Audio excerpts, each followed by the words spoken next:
നമസ്കാരം. മറ്റൊരു പുതിയ വീഡിയോയിലേക്ക് എല്ലാവർക്കും സ്വാഗതം. ഇന്ന് നമ്മൾ ഡിസ്കസ് ചെയ്യാൻ പോകുന്നത് ശ്രീനാരായണ ഗുരു ഓപ്പൺ യൂണിവേഴ്സിറ്റിയിലെ ഒരു മൾട്ടി ഡിസിപ്ലിനറി തേർഡ് സെമസ്റ്ററിലെ മൾട്ടി ഡിസിപ്ലിനറി കോഴ്സായിട്ടുള്ള സോഷ്യൽ എത്തിക്സ് എന്നുള്ള കോഴ്സിനെ പറ്റിയാണ്. അതിന്റെ പാഠഭാഗങ്ങളും ഓരോ യൂണിറ്റുകളും നമുക്ക് ഇനി വരുന്ന വീഡിയോകളിൽ ഡിസ്കസ് ചെയ്യാം. അപ്പോൾ ആദ്യം തന്നെ ഈ ഒരു കോഴ്സിൽ സോഷ്യൽ എത്തിക്സ് എന്നുള്ളതിൽ 4 ബ്ലോക്കുകളായിട്ടാണ് തിരിച്ചിട്ടുള്ളത്. ഓരോ ബ്ലോക്കുകളിലും 3-4 യൂണിറ്റുകളോളം ഉണ്ട്. കുറച്ച് ലെങ്തി ആയിട്ടുള്ള ഒരു കോഴ്സ് തന്നെയാണ്, ഒരു സബ്ജക്റ്റ് തന്നെയാണത്. നമ്മൾ മുൻ വീഡിയോകളിൽ നമ്മളുടെ ഒരു വാല്യൂ ആഡഡ് കോഴ്സായിട്ടുള്ള നമ്മൾ മഹാത്മാഗാന്ധി എന്നുള്ള ആ ഒരു കോഴ്സായിരുന്നു കംപ്ലീറ്റ് ചെയ്തത്. അതിൽ ഓൾമോസ്റ്റ് എല്ലാ യൂണിറ്റുകളും നമ്മൾ കംപ്ലീറ്റ് ചെയ്തു. അതുപോലെ തന്നെ നമ്മൾ അതിന്റെ ക്വസ്റ്റ്യൻസും ആൻസറുകളും ഡിസ്കസ് ചെയ്തിട്ടുണ്ട്.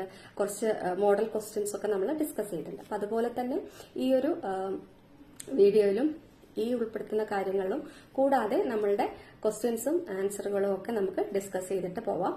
ഇനി നിങ്ങൾക്ക് അസൈൻമെന്റ്സിന് പറ്റിയ ടൈപ്പുള്ള ടോപ്പിക്സും അതെല്ലാം നമുക്ക് ഡിസ്കസ് ചെയ്യാം. അപ്പം നമുക്ക് വീഡിയോയിലേക്ക് പോകാം. അപ്പം നമ്മൾ ഇന്ന് എടുക്കാൻ പോകുന്ന ബ്ലോക്ക് 1 ആണ്, ഫൗണ്ടേഷൻ ഓഫ് എത്തിക്സ്. അപ്പൊ അതില് യൂണിറ്റ് 1 ഇൻട്രൊഡക്ഷൻ ടു എത്തിക്സ് എന്നിട്ടുള്ള യൂണിറ്റ് ആണ് നമ്മൾ എടുക്കുന്നത്. നമ്മളെല്ലാം സുപരിചിതമായിട്ടുള്ള ഒരു വേർഡാണ് എത്തിക്സ് എന്നുള്ളത്, അല്ലെ? അല്ലെങ്കിൽ സോഷ്യൽ എത്തിക്സ് എന്നുള്ളതൊക്കെ നമുക്കറിയാം. അപ്പൊ അതിനെപ്പറ്റി കൂടുതൽ ആണ് ഈ ഒരു സബ്ജക്റ്റിൽ നമുക്ക് പഠിക്കാനുള്ളത്. അത് കൂടുതൽ എത്തിക്സിന്റെ നേച്ചർ, അതുപോലെ തന്നെ സ്കോപ്പ്, അങ്ങനെ കുറച്ച് പ്രിൻസിപ്പിൾസ്, അതൊക്കെ നമ്മൾ ഈ ഒരു കോഴ്സിൽ ഇൻക്ലൂഡ് ചെയ്തിട്ടുണ്ട്. അപ്പൊ ആദ്യം തന്നെ എന്താണ് എത്തിക്സ് എന്നുള്ളത് അറിയണമല്ലോ. ഫൗണ്ടേഷൻ, അതിന്റെ മീനിങ്ങും ഇതിന്റെ സ്കോപ്പും നേച്ചറും ഒക്കെ അറിയണം. അപ്പൊ ആദ്യം തന്നെ എന്താണ് അതിന്റെ മീനിങ് എന്ന് നോക്കാം. So ethic means the study of moral principles. Okay, അതായത് what is right, what is wrong, what is good, what is bad എന്നുള്ളതിനെ പറ്റിയൊക്കെ പഠിക്കുന്നതിനെയാണ് നമ്മൾ എത്തിക്സ് എന്ന് പറയുന്നത്. അതായത് മാന്യമായതും ധാർമ്മികത ഒക്കെ സംബന്ധിച്ച് പഠിക്കുന്ന വിഭാഗമാണത്. ഓക്കെ, സിമ്പിൾ എത്തിക്സ് നമുക്കറിയാലോ എത്തിക്സ് എന്താണെന്നുള്ളത്. അതുപോലെ തന്നെ it provide guide lines for human behaviours. Ethics കൊടുക്കുന്നത് ഒരു മനുഷ്യരെങ്ങനെ പെരുമാറണം എന്നുള്ളതിന് കുറച്ച് മാർഗനിർദ്ദേശങ്ങൾ, ഗൈഡ് ലൈൻസ് കൊടുക്കുന്നതും കൂടിയാണ്. ഒരു ശാസ്ത്രം എന്ന രീതിയിലും എത്തിക്സിനെ കാണാറുണ്ട്. നമ്മൾ എങ്ങനെ പെരുമാറണം, അല്ലെ? നമുക്കറിയാം എത്തിക് പരമായിട്ട് എങ്ങനെ ചെയ്യണം എന്നൊക്കെ നമ്മളെപ്പോഴും സംസാരിക്കുന്നുണ്ട്. അപ്പൊ അത് എങ്ങനെ മനുഷ്യൻ പെരുമാറണം, ഹ്യൂമൻ ബിഹേവിയറിന്റെ ഒരു ഗൈഡ് ലൈൻസും കൂടി എത്തിക്സ് പ്രൊവൈഡ് ചെയ്യുന്നുണ്ട്. ഓക്കെ, അപ്പൊ എത്തിക്സ് എന്താന്ന് മനസ്സിലായി. എത്തിക്സ് ഇങ്ങനെ നമുക്ക് എന്താണ് നമ്മുടെ മാന്യതയും ധാർമ്മികതയും ഒക്കെ നോക്കി പഠിക്കുന്ന കാര്യങ്ങളാണ് നമ്മൾ എത്തിക്സിൽ വരുന്നത്. എന്താണ് നല്ലത്, what is good, what is bad, and what is wrong, what is right എന്നുള്ളതൊക്കെ ഇൻക്ലൂഡ് ചെയ്ത് പഠിക്കുന്ന മോറൽ പ്രിൻസിപ്പിളിനെയാണ്, സ്റ്റഡി ഓഫ് മോറൽ പ്രിൻസിപ്പിൾസിനെ എത്തിക്സ് എന്ന് പറയുന്നത്. ഇനി നമ്മൾ എത്തിക്സിന്റെ നേച്ചർ എന്തൊക്കെയാണ്, എത്തിക്സിന്റെ സ്വഭാവം എന്തൊക്കെയാണ് എന്നുള്ളതൊന്ന് നോക്കാം. ആദ്യം തന്നെ normative. That means tell us what we ought to do. അതായത് ആളുകൾ എന്താണ് ചെയ്യേണ്ടത്, നമ്മൾ നേരത്തെ പറഞ്ഞല്ലോ, അത് വ്യക്തമാക്കുന്നു. എത്തിക്സ് ആളുകൾ എന്താണോ ചെയ്യേണ്ടത് അത് നമ്മൾ വ്യക്തമാക്കുന്നു. Next rational. That means based on reason, not emotions. ഒരിക്കലും അതൊരു യുക്തിക്കാണ്.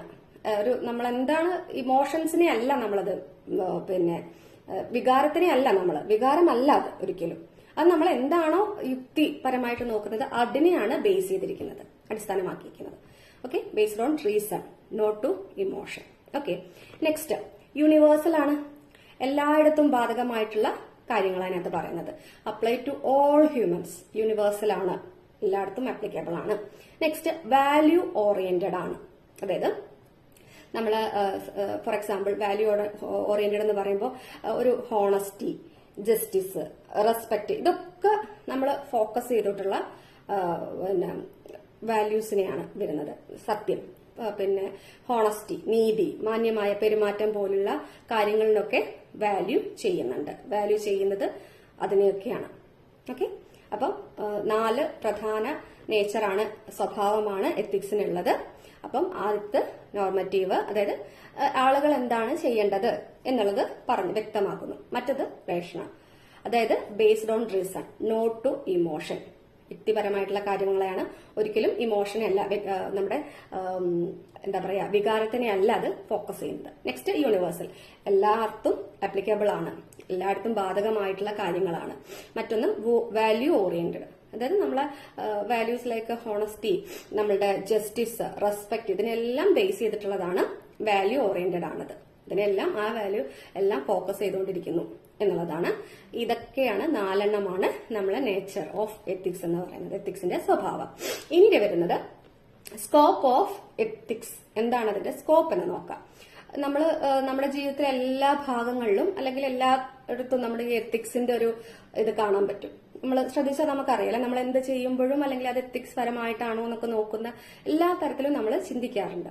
അപ്പൊ അതിന്റെ എന്തൊക്കെയാണ് അതിന്റെ സ്കോപ്പ് എന്നുള്ളതൊന്ന് നോക്കാം. ഇൻഡിവിജ്വൽ ലൈഫ്, അതായത് നമ്മുടെ പേഴ്സണൽ ബിഹേവിയർ ഉണ്ടല്ലോ, അത് വ്യക്തിപരമായ പെരുമാറ്റം, നമ്മളൊരു സ്ഥലത്ത് എങ്ങനെ പെരുമാറണം എന്നുള്ളത്, അതുപോലെ തന്നെ എങ്ങനെയൊക്കെ പെരുമാറാതെ ഇരിക്കാം അവിടെ എന്നുള്ളതൊക്കെ നമ്മൾ അത് നോക്കുന്നുണ്ട്. ഇപ്പൊ ഇൻഡിവിജ്വൽ ലൈഫിൽ, അതായത് ഒരു പേഴ്സണൽ ബിഹേവിയറിൽ അതുണ്ട്. അതുപോലെ സൊസൈറ്റിയിൽ നമ്മുടെ ഒരു സാമൂഹിക ജീവിതമാണ്, ലിവിങ് ടുഗദർ അല്ലെ. അപ്പൊ അതിൽ നമ്മൾ എന്തൊക്കെ ചെയ്യണം, എന്തൊക്കെ ചെയ്യാതിരിക്കുന്നു എന്നുള്ളതും നമ്മൾ ഈ എത്തിക്സിന്റെ ഒരു സാധ്യതയാണ്. കാരണം അങ്ങനെ ചെയ്യാൻ പാടില്ല, നമ്മളൊരു സൊസൈറ്റിയിൽ ജീവിക്കുമ്പോൾ അങ്ങനെ ചെയ്യരുത്, നമ്മൾ എപ്പോഴും ചിന്തിക്കുന്നതാണ് അല്ലെ. അപ്പൊ അതുകൊണ്ട് തന്നെ അതൊരു സൊസൈറ്റിയിൽ നമ്മൾ ജീവിക്കുന്നത് സാമൂഹിക ജീവിതത്തിനെയും അത് ശ്രദ്ധിക്കാറുണ്ട്. നെക്സ്റ്റ് പ്രൊഫഷൻ, നമ്മുടെ വർക്ക് പ്ലേസിലെ ബിഹേവിയർ, അത് ജോലി സ്ഥലത്ത് നമ്മൾ നോക്കേണ്ട കാര്യങ്ങൾ. അപ്പൊ നമ്മൾ നമ്മുടെ വീട്ടിൽ എങ്ങനെയാണോ അതുപോലെയാണോ നമ്മൾ ജോലി സ്ഥലത്ത് പെരുമാറുന്നത്? അല്ല അല്ലെ, അതിനൊരു എത്തിക്സ് ഉണ്ട്, അതാണ് നമ്മൾ നോക്കുന്നത്. അപ്പൊ അത് ഒരു സ്കോപ്പ് ഓഫ് എത്തിക്സിന്റെ ഭാഗമാണ് പ്രൊഫഷൻ എന്നുള്ളത്. ഇനി എൻവയോൺമെന്റ്, അതായത് നേച്ചറും സസ്റ്റൈനബിലിറ്റി, നമ്മളെ പരിസ്ഥിതിയോടുള്ള ഉത്തരവാദിത്വം, അതൊരു പ്രകൃതിയോടുള്ള അതിന്റെ ബെസ്റ്റ് ഉദാഹരണമാണ് നമ്മൾ പറയാം വേസ്റ്റ്. നമ്മൾ വേസ്റ്റ് ഒന്നും പബ്ലിക്കായിട്ട് നമ്മൾ അറിയില്ല, എവിടെയാണോ അത് ഒരു വേസ്റ്റ് ബിൻ ഉള്ളത് അവിടെയാണ് കൊണ്ടിടുക. അത് നമ്മളെ സൊസൈറ്റിയോടുള്ള അല്ലെങ്കിൽ നമ്മുടെ എൻവയോൺമെന്റിനോടുള്ള നമ്മളുടെ ഉത്തരവാദിത്തമാണ്, അതൊരു എത്തിക്സ് അല്ലേ. അപ്പൊ അതാണ് എൻവയോൺമെന്റ് എന്നുള്ളതിൽ വരുന്നത്. Next politics, law, education. നമുക്കറിയാം പൊളിറ്റിക്സ് രാഷ്ട്രീയപരമായിട്ടും, ജസ്റ്റിസ് ലോ എന്ന് പറഞ്ഞാൽ നമ്മുടെ നിയമം, എഡ്യൂക്കേഷൻ വിദ്യാഭ്യാസം, ഇതിനൊക്കെ നമ്മളൊരു എത്തിക്സ് ഉണ്ട് അല്ലെ നമ്മുടെ. അപ്പം ഒരു എന്താ പറയാ ലോയോടുള്ള എത്തിക്സ്, നിയമപരമായിട്ടുള്ള കാര്യങ്ങളാണ് നമ്മൾ എല്ലാം ചെയ്യാറ്, രാഷ്ട്രീയപരമായിട്ടുള്ള കാര്യങ്ങൾ, അതുപോലെ തന്നെ എഡ്യൂക്കേഷൻ പരമായിട്ടുള്ള കാര്യങ്ങൾ, ഇതിലൊക്കെ ഒരു സോഷ്യൽ എത്തിക്സ്. നമുക്ക് എന്താ പറയാ സിമ്പിൾ വേർഡ്സിൽ പറഞ്ഞാൽ നമുക്ക് തോന്നിയ പോലെ ചെയ്യാൻ പറ്റില്ല അല്ലെ, നമുക്ക് കുറച്ച് ആ ഒരു കാര്യങ്ങളെല്ലാം മൂല്യങ്ങളെല്ലാം നമ്മൾ കൊടുക്കാറുണ്ട്. അപ്പൊ അത്രയുമാണ് സ്കോപ്പ് ഓഫ് എത്തിക്സ് എന്ന് പറയുന്നത്. സിമ്പിൾ ആണ്, 5 പോയിന്റ്സ് ആണ്, ഞാൻ പോയിന്റ്സ് വൈസ് ആണ് പറയുന്നത് കേട്ടോ. ഇത് ഇലാബറേറ്റ് ചെയ്യേണ്ടതോ അല്ലെങ്കിൽ നിങ്ങൾക്ക് സ്കോപ്പ് ഓഫ് എത്തിക്സ് എന്ന് പറയുമ്പോൾ ആ ഒരു പോയിന്റ് എഴുതിയിട്ട് അതിനെപ്പറ്റി കുറച്ച് എഴുതിയാൽ മതി. പക്ഷെ നിങ്ങൾ ആ സിമ്പിൾ ആയിട്ടുള്ള പോയിന്റ്സ് മനസ്സിലാക്കുക, എന്താണെന്നുള്ളത് അറിയണമല്ലോ. അപ്പൊ ആദ്യത്തേതാണ് ഇൻഡിവിജ്വൽ ലൈഫ്, നമ്മൾ നമ്മുടെ പേഴ്സണൽ ബിഹേവിയർ എങ്ങനെയായിരിക്കണം എന്നുള്ളത്. നെക്സ്റ്റ് വരുന്നത് സൊസൈറ്റി, ലിവിങ് ടുഗദർ, നമ്മളൊരു സൊസൈറ്റിയിലാണ് ജീവിക്കുന്നത്, അത് എങ്ങനെയൊക്കെയാണ് നമ്മൾ ജീവിക്കുന്നത്, നമ്മൾ അതുപോലെ ജീവിക്കാൻ പാടില്ല എന്നുള്ള കുറച്ച് കാര്യങ്ങളുണ്ട് അല്ലെ, മറ്റുള്ളവരെ ബുദ്ധിമുട്ടിക്കാതെ, അങ്ങനെയുള്ള കുറച്ച് എത്തിക്സ് ഉണ്ട്. നെക്സ്റ്റ് പ്രൊഫഷൻ, നമ്മുടെ വർക്ക് പ്ലേസ് ബിഹേവിയർ, നമ്മുടെ ജോലി സ്ഥലത്ത് ചെയ്യേണ്ട കുറച്ച് മാനദണ്ഡങ്ങളുണ്ട്. നെക്സ്റ്റ് എൻവയോൺമെന്റ്, നമ്മളുടെ പരിസ്ഥിതിയോടും നമ്മുടെ അത് നിലനിർത്തേണ്ടതൊക്കെ ആയിട്ടുള്ള നമ്മുടെ ഉത്തരവാദിത്തം. Next politics, law and education, ഇതിനോടൊക്കെയുള്ള നമ്മളുടെ എത്തിക്സ്. ഇതിലൊക്കെ നമ്മുടെ എത്തിക്സിന്റെ സാധ്യതകളാണ് വരുന്നത്, സ്കോപ്പ് ഓഫ് എത്തിക്സ്. ഓക്കെ, അപ്പൊ അത് മനസ്സിലായെന്ന് വിചാരിക്കുന്നു. നെക്സ്റ്റ് നമ്മുടെ പോയിന്റ് വരുന്നത്, ഇപ്പൊ എത്തിക്സ് മനസ്സിലാക്കി, എത്തിക്സിന്റെ മീനിങ്, എത്തിക്സിന്റെ നേച്ചർ, എത്തിക്സിന്റെ സ്കോപ്പ്, ഇത്രയും മനസ്സിലാക്കി അല്ലെ. നമ്മൾ എത്തിക്സ് എന്നുള്ളത് കംപ്ലീറ്റ് ചെയ്തിട്ടുണ്ട്. ഇനി നെക്സ്റ്റ് വരുന്നത് എത്തിക്സിൽ തന്നെ 2 വിഭാഗമുണ്ട്, personal ethics and social ethics. അപ്പൊ അതിൽ എന്താണ് പേഴ്സണൽ എത്തിക്സ്, അതുപോലെ തന്നെ എന്താണ് സോഷ്യൽ എത്തിക്സ് എന്നുള്ളത് നമുക്ക് നോക്കാം. അപ്പൊ ഫസ്റ്റ് വൺ പേഴ്സണൽ എത്തിക്സ്, നമ്മളുടെ വ്യക്തിപരമായിട്ടുള്ള ഒരു കാര്യം. ഓക്കെ, അപ്പം അതില് നമ്മുടെ ഒരു വ്യക്തിയുടെ അവരുടെ ഒരു പെരുമാറ്റത്തെ നയിക്കുന്ന കുറച്ച് കാര്യങ്ങളാണ്, വാല്യൂസ് ആണ് ഒരു ഉള്ളത്. അതായത് അത് നമ്മൾ എങ്ങനെ പെരുമാറണം, അതൊരു വ്യക്തിയുടെ അല്ലെങ്കിൽ വ്യക്തിഗത പെരുമാറ്റത്തെയാണ് അത് ഫോക്കസ് ചെയ്യുന്നത്. ലൈക്ക് ഇപ്പൊ നമ്മൾ പറയുകയാണെങ്കിൽ വാല്യൂ ദാറ്റ് ഗൈഡ് ഇൻഡിവിജ്വൽ ബിഹേവിയറിനെ ഗൈഡ് ചെയ്യുന്ന വാല്യൂസ്, നമ്മളൊരു എങ്ങനെ പെരുമാറണം എന്നുള്ള കാര്യങ്ങളൊക്കെ ഇല്ലേ, ആ നയിക്കുന്ന മൂല്യങ്ങളെയാണ്, ആ വാല്യൂസിനെയാണ് നമ്മൾ സിമ്പിൾ ആയിട്ട് പേഴ്സണൽ എത്തിക്സ് എന്ന് പറയുന്നത്. ഇൻഡിവിജ്വൽ ബിഹേവിയറിനെ അപ്പൊ നമ്മളൊരു സൊസൈറ്റിയിലാണ് ജീവിക്കുന്നത് അല്ലെ. അപ്പൊ സോഷ്യൽ എത്തിക്സ് എന്നാണ് നമ്മൾ നോക്കുന്നത്. എന്താണെന്നുള്ളതെന്ന് നോക്കാം മീനിങ്. നമ്മളെല്ലാവരും ഒരു സൊസൈറ്റിയിലാണ്, ഒരുമിച്ചാണ് ജീവിക്കുന്നത്. അപ്പൊ സൊസൈറ്റിയിൽ ജീവിക്കുമ്പോൾ നമ്മൾ പാലിക്കേണ്ട കുറച്ച് മാനദണ്ഡങ്ങളുണ്ട്. അതെന്തൊക്കെയാണെന്നാണ് ഉൾപ്പെടുന്നതാണ് സോഷ്യൽ എത്തിക്സ് എന്ന് പറയുന്നത്. Rules and values needed for living together in society. Rules and values for living together in society. സൊസൈറ്റിയിൽ ജീവിക്കുമ്പോൾ നമുക്ക് വേണ്ട കുറച്ച് റൂൾസും വാല്യൂസും, അതാണ് സോഷ്യൽ എത്തിക്സ് എന്ന് പറയുന്നത്. ഇനി അതിനുള്ള ഉദാഹരണങ്ങൾ പറയാം. ജസ്റ്റിസ്, നീതി, ഈക്വാലിറ്റി, അതുപോലെ social responsibility, respect for others rights. നമുക്ക് എപ്പോഴും കേൾക്കുന്നതാണ് അല്ലെ. നമ്മളൊരു സമൂഹത്തിൽ ജീവിക്കുമ്പോൾ അതൊരു നീതിപരമാവണം, എന്ത് കാര്യങ്ങൾ ചെയ്യുമ്പോഴും സമത്വം ഉണ്ടാവണം, സാമൂഹിക സൊസൈറ്റിയോട് നമുക്കൊരു ഉത്തരവാദിത്തം ഉണ്ടാവണം, മറ്റുള്ളവരുടെ റൈറ്റ്സിനെ നമ്മൾ ബഹുമാനിക്കണം. നമ്മളൊരു കാര്യം ചെയ്യുമ്പോൾ നമ്മുടെ മാത്രം സൈഡിൽ നിന്നുള്ള മറ്റുള്ള ആൾക്കാരോടും നമ്മൾ നമ്മുടെ റെസ്പോൺസിബിലിറ്റി എന്ന് പറയുന്നത് നമ്മുടെ ഒരു സൊസൈറ്റിയോട് ഉണ്ടാവണം. അതുപോലെ തന്നെ അത് ഒരു വേറൊരാളുടെ സ്വാതന്ത്ര്യത്തെയും നമ്മൾ, അല്ലെങ്കിൽ മറ്റുള്ളവരുടെ ഒരു അവകാശത്തെയും നമ്മൾ ബഹുമാനിക്കണം. ഇതൊക്കെ ഉള്ളതിൽ എക്സാമ്പിളാണ്. ഓക്കെ, അപ്പൊ നമ്മൾ സോഷ്യൽ എത്തിക്സും പേഴ്സണൽ എത്തിക്സും എന്താണെന്ന് പറഞ്ഞു, അതിന്റെ കുറച്ച് ഉദാഹരണങ്ങൾ പറഞ്ഞു. ഇനി നമ്മൾ ഇവർ തമ്മിൽ ഉള്ള വ്യത്യാസം, difference between social ethics and personal ethics എന്നുള്ളത് ഒന്ന് നോക്കാം. പേഴ്സണൽ എത്തിക്സ് എന്ന് പറയുമ്പോൾ എന്താണ്?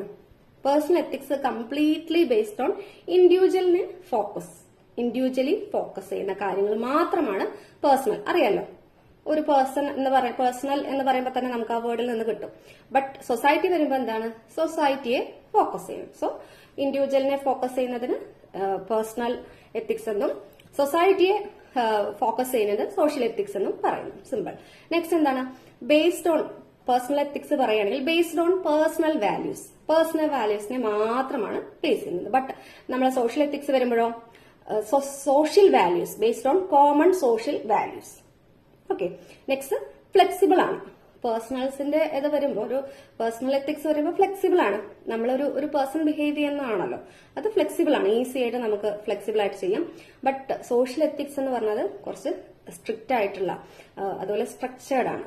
ഈ പറഞ്ഞ പോലെ എക്സാമ്പിൾ ആയിട്ട് പറഞ്ഞ നമ്മുടെ ലോയും അതുപോലെ ജസ്റ്റിസും അങ്ങനത്തെ ഒക്കെ കാര്യങ്ങളൊക്കെ സ്ട്രക്ചേർഡ് ആണ്. എങ്ങനെയാണ് ചെയ്യേണ്ടത് എന്നുള്ള വ്യക്തമായിട്ട് അത് നമ്മൾ എഴുതി വെച്ചിട്ടുണ്ട്. അതെല്ലാം സ്ട്രിക്റ്റുമാണ്. അതെല്ലാം നമ്മൾ പാലിക്കേണ്ടത് തന്നെയാണ് അല്ലെ. സൊസൈറ്റി ജീവിക്കുമ്പോൾ നമ്മൾ പാലിക്കേണ്ട കുറച്ച് കാര്യങ്ങളുണ്ടല്ലോ, അത് പാലിക്കാതിരിക്കുമ്പോൾ അത് അറിയാം, അത് നമ്മൾ ഒരു വയലേറ്റ് ചെയ്യുന്നു എന്നുള്ളതാണ്. അപ്പൊ അത് സ്ട്രക്ചേർഡ് ആണ്, എഴുതി വെച്ചിട്ടുണ്ട്, വ്യക്തമായിട്ടൊരു ധാരണയുണ്ട്. ബട്ട് പേഴ്സണൽ വരുമ്പോൾ, പേഴ്സണൽ എത്തിക്സ് എന്ന് പറയുമ്പോൾ നമുക്ക് ഫ്ലെക്സിബിൾ ആണ്. അത് നമുക്ക് എങ്ങനെ ബിഹേവ് ചെയ്യണം എന്നുള്ളത് നമ്മളെ ഒരു ഡിപ്പെൻഡ് ചെയ്തിരിക്കും. മറ്റൊരാൾ നമുക്ക് പറഞ്ഞു തരേണ്ട ആവശ്യം, അല്ലെങ്കിൽ ഇത് ഇങ്ങനെയൊക്കെ പെരുമാറാവൂ, അങ്ങനെ ചെയ്യാവൂ, അങ്ങനെയൊന്നും പറഞ്ഞിട്ടില്ല. ബട്ട് ഒരു സൊസൈറ്റി വരുമ്പോൾ, സോഷ്യൽ എത്തിക്സ് വരുമ്പോൾ അത് സ്ട്രക്ചേർഡ് ആണ്, ഭയങ്കര സ്ട്രിക്റ്റുമാണ്.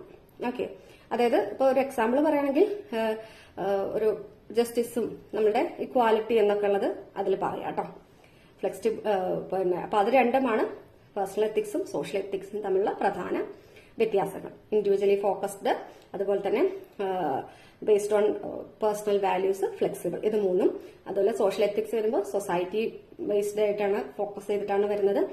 കോമൺ സോഷ്യൽ വാല്യൂസ് ആണ് ഫോക്കസ് ചെയ്യുന്നത്. അതുപോലെ തന്നെ മോർ സ്ട്രിക്റ്റും സ്ട്രക്ചേർഡും ആയിരിക്കും. ഓക്കെ, ഇനി നെക്സ്റ്റ് വരുന്നത് professional ethics and environment ethics. നമ്മൾ ഒരുപാട് എത്തിക്സിനെ പറ്റിയാണ് കേട്ടോ, പല പല ടൈപ്പ് എത്തിക്സ് ഉണ്ടല്ലോ. അപ്പൊ അതിനൊക്കെ പറ്റിയാണ് നമ്മൾ പറയുന്നത്. അപ്പൊ അതിൽ നെക്സ്റ്റ് വരുന്നതാണ് പ്രൊഫഷണൽ എത്തിക്സ് ആൻഡ് എൻവയോൺമെന്റൽ എത്തിക്സ്. ഓക്കെ, അപ്പൊ അതിൽ ആദ്യത്തെ തന്നെ പ്രൊഫഷണൽ എത്തിക്സ് എന്താണെന്ന് നോക്കാം. നമ്മൾ ഒരു സ്ഥലത്ത് ജോലി ചെയ്യുമ്പോൾ ആ ജോലി ചെയ്യുന്ന വ്യക്തി പാലിക്കേണ്ട കുറച്ച് മാനദണ്ഡങ്ങളിലെയാണ് എന്ത് പറയുന്നത്? റൂൾസ് ആൻഡ് വാല്യൂസിനെയാണ് പ്രൊഫഷണൽ എത്തിക്സ് എന്ന് പറയുന്നത്. Rules and values that guide professional behaviour in work പ്ലേസിൽ നമ്മൾ പാലിക്കേണ്ട കുറച്ച് കാര്യങ്ങളെയാണ്, റൂൾസ് ആൻഡ് വാല്യൂസിനെയാണ് പ്രൊഫഷണൽ എത്തിക്സ് എന്ന് പറയുന്നത്. ഫോർ എക്സാമ്പിൾ, നമ്മൾ ഇന്റഗ്രിറ്റി, നല്ല നിഷ്ഠയോടുകൂടിയായിരിക്കണം, കോൺഫിഡന്റ്ലി, അതുപോലെ അവോയ്ഡിങ് കറപ്ഷൻ, അഴിമതി, കറപ്ഷൻ ഒന്നും ഉണ്ടാവരുത്. പിന്നെ അക്കൗണ്ടബിലിറ്റി, നമ്മൾ ഉത്തരവാദിത്തം ഉണ്ടാവണം. അതുപോലെ തന്നെ respect towards clients and colleagues, നമ്മളുടെ ക്ലയന്റ്സിനോടും അതുപോലെ തന്നെ കൊളീഗ്സിനും, നമ്മൾ കൂടെ നിൽക്കുന്ന സഹപ്രവർത്തകരോടൊക്കെ നമ്മൾ അവരെ റെസ്പെക്ട് ചെയ്യുക. ഇതൊക്കെ അതിനുള്ള ഉദാഹരണങ്ങളാണ്. നമ്മൾ ഒരു കുറച്ചുകൂടി നമ്മൾ കൃത്യനിഷ്ഠയോടെ ചെയ്യണം എല്ലാ കാര്യങ്ങളും, ഉത്തരവാദിത്തം ഉണ്ടാവണം. നമ്മളുടെ കൊളീഗ്സിനോടും നമ്മുടെ എന്താ പറയാ ഉപഭോക്താക്കളോടൊക്കെ നമ്മൾ റെസ്പെക്ട് ചെയ്തിരിക്കണം. അവോയ്ഡിങ് കറപ്ഷൻ, അഴിമതി അതൊന്നും ഉണ്ടാവരുത്. ഇതൊക്കെ നമ്മൾ പാലിക്കേണ്ട കുറച്ച് റൂൾസ് ആൻഡ് വാല്യൂസ് ആണ്. ഇനി ഇതിന്റെ ഇമ്പോർട്ടൻസ്, നമ്മൾ ഇതെല്ലാം പാലിക്കേണ്ടതുകൊണ്ട് അല്ലെങ്കിൽ പ്രൊഫഷണൽ ബിഹേവിയർ പാലിക്കേണ്ടത് കൊണ്ടുള്ള ഇമ്പോർട്ടൻസ് ഒന്ന് നോക്കാം. അതിന്റെ പ്രാധാന്യം എന്താണ്, ആ ഒരു എത്തിക്സിന്റെ പ്രാധാന്യം എന്താണെന്ന് നോക്കാം. അതിന് ബിൽഡ് ട്രസ്റ്റ് അല്ലെ, നമ്മൾ ഒരു വിശ്വാസം അവിടെ ഉണ്ടാക്കുകയാണ്.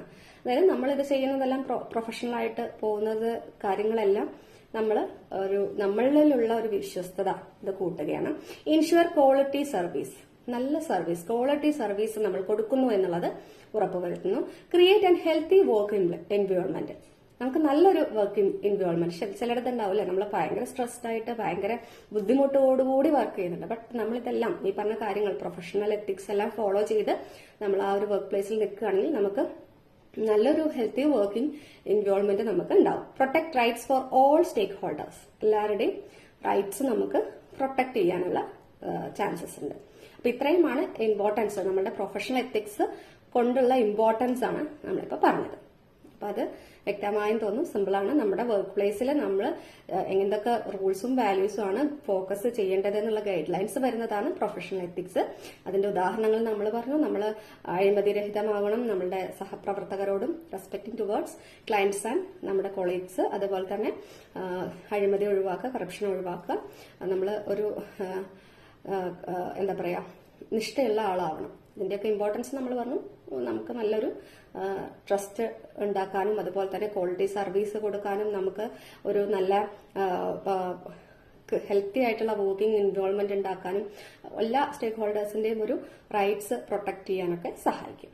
ഓക്കെ, ഇനി നെക്സ്റ്റ് വന്നത് അതിൽ തന്നെയുള്ളതാണ് എൻവയോൺമെന്റൽ എത്തിക്സ്.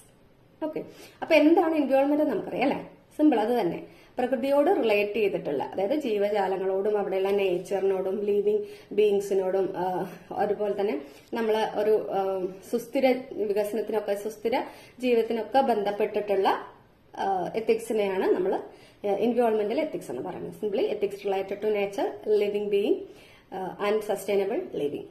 ഇതിനെയാണ് നമ്മൾ എത്തിക്സ്, എൻവയോൺമെന്റൽ എത്തിക്സ് എന്ന് പറയുന്നത്. പ്രകൃതിയോടും ജീവജാലങ്ങളോടും അതുപോലെ തന്നെ നമ്മളൊരു സസ്റ്റൈനബിൾ ലിവിങ്ങിനൊക്കെ ബേസ് ചെയ്തിട്ടുള്ളതിനെയാണ് നമ്മൾ എൻവയോൺമെന്റൽ എത്തിക്സ് എന്ന് പറയുന്നത്. ഇനി അതിന്റെ കുറച്ച് പ്രിൻസിപ്പിൾസ് ഉണ്ട്, കീ പ്രിൻസിപ്പിൾസ് എന്ന് പറയും. നമ്മൾ ഒന്നായിട്ട് നോക്കാം.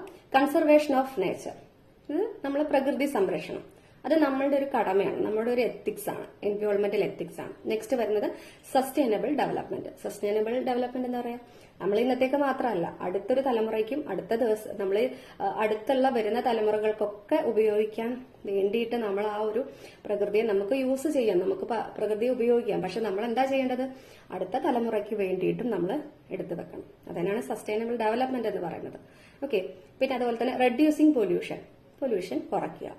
പ്രൊട്ടക്ടിങ് ബയോഡൈവേഴ്സിറ്റി, ജൈവവൈവിധ്യം സംരക്ഷിക്കുക.